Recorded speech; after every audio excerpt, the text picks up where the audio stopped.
So today we'll talk about the recent Bumblebee movie, and if I can put it into a couple of words, floats like a butterfly and stings like a bee. So let's get into it.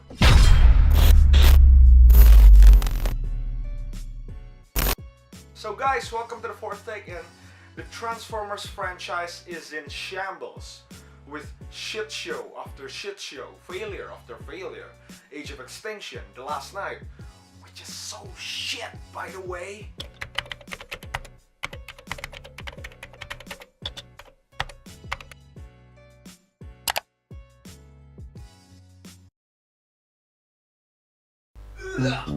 Ugh, damn that shit!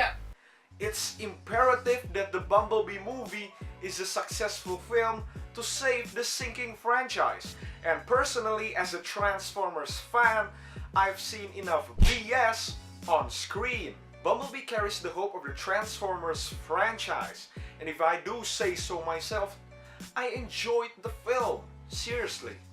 You heard that right, guys. I enjoyed the film.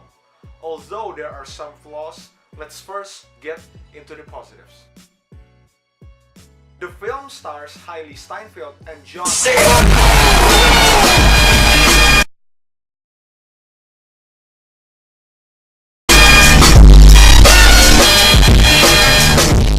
Starting off on a positive note, this film has tons of reference to the G1 franchise, the original Transformers series.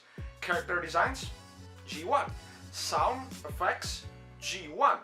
And these things show that the filmmakers care for us long-term fans, and if you're a G1 fan, honestly, you will enjoy the references in this film. Although I'm still in the dark and pretty muddy regarding on whether this film will be a reboot or a prequel to the original Bayformers series, it is though a course correction for the greatly flawed franchise. Cybertron scenes were action-packed, and we rarely see these type of scenes. There are lots of Autobots that we've never even seen on screen before. Cliff Jumper, Ratchet, Wheeljack, Brawn, it's all there, they're all there, and these are characters that should have been in the original 2007 film, but they're not. And these films shows us that these characters do exist. I mean, damn, the opening sequence was awesome, and it pleases me as a Transformers fan. Unlike the Bayformers, there is no over-sexualized woman, shit plots, thin characters, human scenes more than robot scenes. There's no any of that, guys.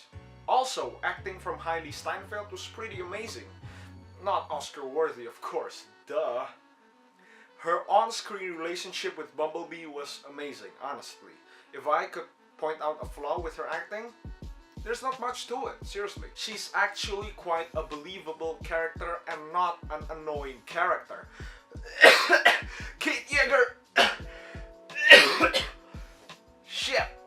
Anyway, she was pretty good. When you watch a film and you actually start to care for the character, you know that he or she has done well in that film, acting-wise. As for the robot, we can't really review his acting, but we can review his mannerisms, character. Bumblebee was likable, and Charlie and him meshes too well in this film. He shows enough emotion, and there's no major flaws for these duo. John Cena is also a good comedic relief. Yes, his mannerisms is pretty weird at times for a high-ranking general. He's too goofy at times, but hey, okay guys, I admit it, maybe he's too goofy for a general. Are you sure about that? Crap, John, you scared the hell out of me, man. Jeez. Maybe the downside for the film is perhaps the villain. I mean, they're pretty forgettable, guys.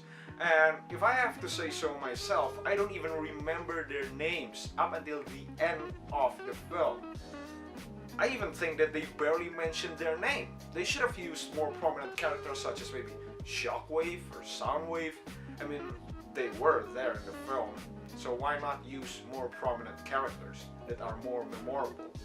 And these villains barely has any character development or at all, basically. But since I'm a Transformers fan, I get what the Decepticons are and their background and how they're oppressed by the Cybertron government, etc. But they're not shown here. and maybe general audiences will be pretty bewildered on why they're evil and etc. I mean, for villains, maybe Thundercracker or Skywarp could be better fits for the film. And although the overall plot was decent, I see lots of similarities with the OG 2007 film. Chasing Bumblebee, waiting for other Autobots to arrive, stuff like that. Honestly, it's like a remake of the 2007 film, basically. Also, a valid criticism would be the plot is too basic and too convenient. There are lots of scenes where you think, oh, how did she do this or that or that? Not much is explained, but they're there.